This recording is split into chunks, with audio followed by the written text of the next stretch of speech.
Bonjour, bienvenue à Culture du Royaume, ici Régent Cloutier. Notre vision est d'équiper notre génération à découvrir leur nouvelle identité afin que tous puissent expérimenter leur plein potentiel. Pour en savoir plus, visitez notre site internet à cultureduroyaume.com. Bonne écoute!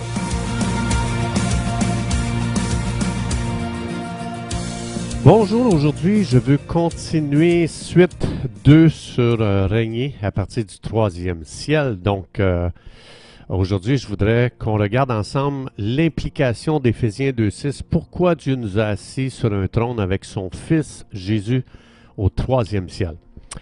Donc je l'ai déjà partagé, je vais le ramener dans Luc 12.32. Ça dit, Jésus dit, ne crains point, petit troupeau, car votre Père a trouvé bon de vous donner le royaume.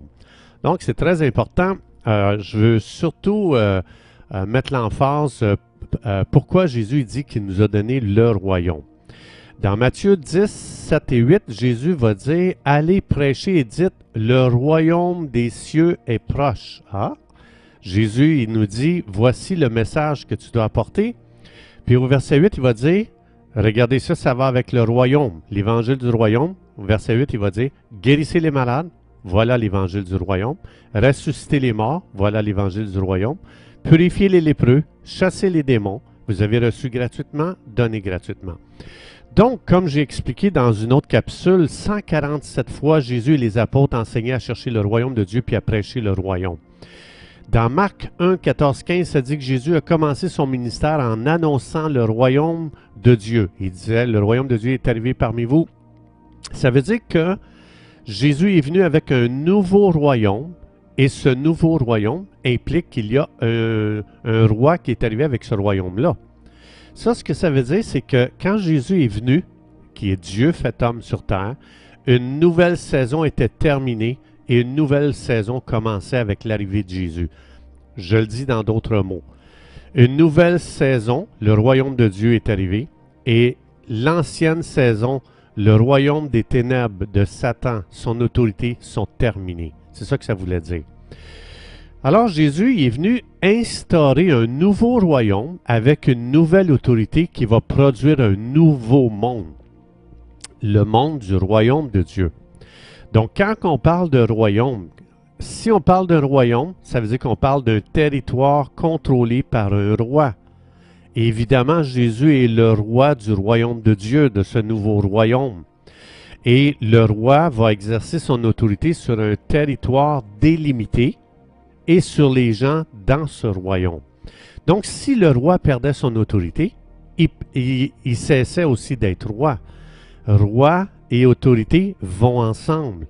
Donc, l'autorité est le cœur de tout royaume. C'est pour ça qu'il faut comprendre pourquoi Jésus nous a assis sur un trône au 3e ciel quand il est ressuscité des morts. Il nous a assis avec lui sur un trône.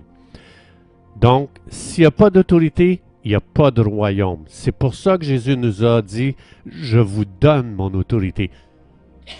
Allez établir le royaume de Dieu sur terre. » Donc, pour comprendre le royaume de Dieu, on doit d'abord comprendre comment fonctionne l'autorité.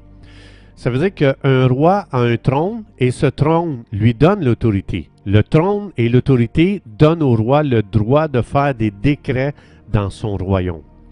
Donc, toute personne, c'est pour ça qu'hier, je vous ai fait faire des décrets, j'ai expliqué aux gens de déclarer, vous entendez des mauvaises nouvelles, vous avez l'autorité pour déclarer des choses, pour établir le royaume de Dieu sur terre, justement. Donc, je reviens, toute personne dans ce royaume devait se soumettre au décret du roi. Et si vous voulez savoir la puissance d'un décret, quand une personne était roi, eh bien, un bon livre que vous pouvez lire dans l'Ancien Testament, c'est le livre d'Esther. Vous allez voir un exemple puissant de la puissance d'un décret. Vous allez voir à un moment donné, Haman voulait faire tuer tous les Juifs et il a demandé au roi de faire un décret pour que le peuple combatte les Juifs dans ce territoire-là, où est-ce que ce roi-là régnait. Et le roi a accordé à Haman de faire ce décret-là. Le roi a fait un décret, Puis à un moment donné, le roi il a réalisé que c'était un mauvais plan que Haman avait pour faire tuer les Juifs. Puis il a décidé de changer d'idée parce qu'Esther est allée devant le roi. Vous allez voir en tout cas une super histoire. Le roi il dit, je ne peux pas défaire un décret. Ce qui a été décrété est décrété maintenant, vous allez devoir vous battre. Donc, ça montre la puissance d'un décret. Alors, je reviens au royaume et autorité. Ça veut dire que tu ne pouvais pas faire ce que tu voulais dans ce royaume-là. Si le roi n'approuvait pas tes actions, c'est pas lui qui devait s'ajuster à toi, c'est toi qui devais s'ajuster aux exigences du roi. Donc, les limites d'un royaume n'étaient pas établies par la géographie. C'était établi par l'autorité que le roi avait sur cette région-là. C'est pour ça que l'autorité du roi pouvait prendre l'expansion dans la mesure où est-ce que ce roi-là gagnait des nouveaux territoires et s'il régnait sur ces nouvelles parties qu'il avait acquises. Alors Jésus, on va revenir ici à Jésus. Jésus va amener les disciples à expérimenter leur autorité que Jésus leur a donnée. Et parce que Jésus avait délégué son autorité aux disciples. Puis là, on va voir comment le royaume de Dieu va prendre l'expansion. Mais avant de vous lire ces versets-là, voici ce que ça donne pratiquement. Avant de lire ça, il faut comprendre que depuis Adam, dans Genèse 3, quand Adam il a cédé son autorité à Satan, ben, on voit que Satan, à partir de ce moment-là, il a commencé à répandre son royaume sur la terre et il a commencé à utiliser son autorité pour causer beaucoup de dégâts sur la planète Terre envers les humains. Alors ici, regardez bien ce que Jésus va faire. Il va envoyer les disciples avec l'autorité du royaume de Dieu. Donc dans Luc, on peut lire ça dans Luc chapitre 10, le verset 1, ça dit, après cela, Jésus désigna encore 70 autres disciples et il les envoya deux par deux devant lui dans toutes les villes et dans tous les lieux où Jésus devait aller lui-même. En d'autres mots, guys, je vous envoie dans des endroits où est-ce que Satan a opéré avec son autorité pour répandre son royaume. Et je vous envoie avec l'autorité du royaume de Dieu qui est plus grande que son autorité à lui. Et vous allez détruire ses œuvres qu'il a accomplies avec son autorité. Alors regardez, on va aller un petit peu plus loin dans les versets. Luc 10, versets 17 à 20, ça dit « Les 70 qu'il avait envoyés au verset 1 revinrent avec joie disant « Seigneur, les démons même nous sont soumis en ton nom. » Voilà ce que ça fait l'autorité du royaume. Verset 18, Jésus leur dit « Hey les boys, je voyais Satan tomber du ciel comme un éclair. » Hey boy, c'est puissant l'autorité du royaume. Verset 19, « Voici, je vous ai donné le pouvoir de marcher sur les serpents, les scorpions et sur toute la puissance de l'ennemi. » Voilà ce que fait l'autorité du royaume. Et Jésus va dire « Et rien ne pourra vous nuire.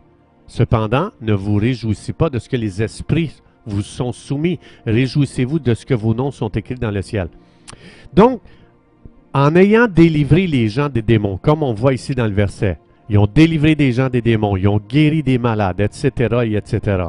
Ça veut dire que les disciples sont allés puis ils avaient enlevé du terrain à Satan, donc de son royaume, et les disciples avaient gagné du terrain pour le royaume de Dieu. Comment ils ont fait ça?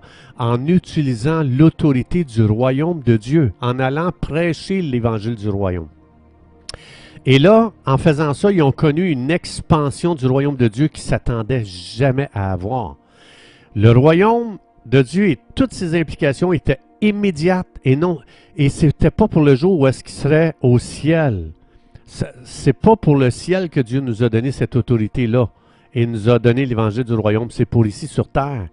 Donc, pour que le royaume de Dieu prenne de l'expansion, il faut que l'autorité du royaume de Dieu soit manifestée ici, dans le monde physique, sous le premier ciel, lorsque Satan a fait des dommages et veut faire du dommage.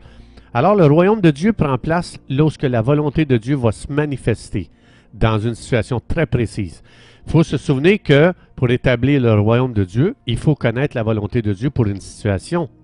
C'est pour ça que Jésus il dit dans Jean 5,30 et Jean 5,43, il dit « Je suis venu vous démontrer la volonté de mon Père devant la maladie. » Boum, il guérissait l'aveugle. Boum, il guérissait le sourd. Donc, devant toutes ces situations où est-ce que Satan, le royaume de Satan et son autorité avaient fait des dommages, Jésus venait tout détruire ça. Puis à chaque fois que Jésus guérissait un malade ou délivrait quelqu'un, le royaume de Dieu prenait de l'expansion. Le territoire du royaume de Dieu gagnait de plus en plus de nouveaux territoires. Donc, C'est pour ça que Jésus il est venu, qui est Dieu fait homme, il est venu sur cette terre, il est né de Marie, d'une vierge, et puis Jésus est venu verser son sang pour nous réconcilier avec Dieu, nous donner la vie éternelle, mais aussi pour nous mandater avec l'évangile du royaume. Et c'est pour ça que ça va dire dans la Bible que Jésus nous a fait roi. Et en plus, il nous a fait asseoir sur son trône avec lui. Jésus est assis sur le trône de David. Mais dans Éphésiens 2,6, ça dit qu'on est déjà assis avec lui dans les lieux célestes. Et dans Apocalypse 1,6 et 1 Pierre 2,9, ça dit que Dieu nous a fait roi sacrificateur. C'est pour ça qu'on est assis avec Jésus sur un trône dans le 3e ciel. Et c'est la raison pourquoi hier, j'ai dit aux gens, j'ai invité les gens, les auditeurs, à commencer à faire des déclarations ou des décrets sur ce qui fait défaut dans notre société, dans notre système, sur cette planète Terre. Parce que dans Psaume 103, verset 20, ça dit que les anges, n'oubliez pas, les anges ne sont pas omniscients, comme j'ai expliqué dans d'autres capsules, mais les anges, quand on déclare la parole de Dieu, ils se mettent à l'action parce qu'ils reconnaissent qu'est-ce qui vient de notre pensée, nos opinions, et ils reconnaissent qu'est-ce qui vient de la parole de Dieu. Comme par exemple, j'ai donné l'exemple d'Ézéchiel 37, où est-ce que Dieu dit à Ézéchiel, Ézéchiel prophétise sur ces eaux desséchées, des eaux qui étaient mortes dans une vallée. Et là, tu vois, il y a de la chair qui commence à se mettre sur ces eaux-là, il y a des nerfs qui commencent à se former, il y a de la peau qui commence à se former. Qu'est-ce qui a fait qu'il y a eu de la chair, des nerfs et de la peau? C'est pas Ézéchiel qui a mis ça sur les eaux. Quand Ézéchiel a déclaré ou décrété les anges qui sont des esprits envoyés par Dieu, les anges ont été activés pour réaliser les paroles qu'Ézéchiel prononçait, qui étaient inspirées par la parole de Dieu, parce que vous voyez que c'est Dieu qui avait parlé à Ézéchiel. C'est Dieu qui a dit, Ézéchiel prophétise sur ces eaux. Donc, quand on a un temps personnel avec Dieu, quand on prend du temps avec Dieu, puis qu'on a une communion avec lui, puis comme Jésus a dit dans Jean 10, que mes brebis entendent ma voix, dans mon temps avec Dieu, quand je dis, Seigneur, donne-moi des promesses, parle à mon cœur, donne-moi des images, inspire, souffle ta parole sur mon esprit. Quand j'entends de Dieu, quand j'entends sa voix, quand je reconnais que c'est lui qui me parle, et que je sais que ça vient de lui, si je me lève et je commence à faire des déclarations, des décrets, c'est extraordinaire comment il y a un monde spirituel qui se met en marche. C'est extraordinaire comment les anges qui sont des esprits au service des croyants commencent à agir comme ils ont fait pour Ézéchiel. C'est pour ça qu'on ne déclare pas nos pensées, on déclare la parole de Dieu dans les situations, parce qu'on connaît la volonté de Dieu concernant une situation lorsque Satan a fait du dommage, lorsque son royaume a envahi illégalement des endroits dans cette vie. Dieu nous demande de déclarer, de faire des décrets et de déclarer la parole de Dieu, et on ne réalise pas, mais dans le monde invisible, dans le monde spirituel, il y a beaucoup d'anges qui vont se mettre à l'œuvre pour accomplir ce qui a été soufflé à travers nous, qui a été inspiré par le Saint-Esprit. Chers amis, c'est tout le temps que nous avions. Merci d'avoir été des nôtres et à la prochaine.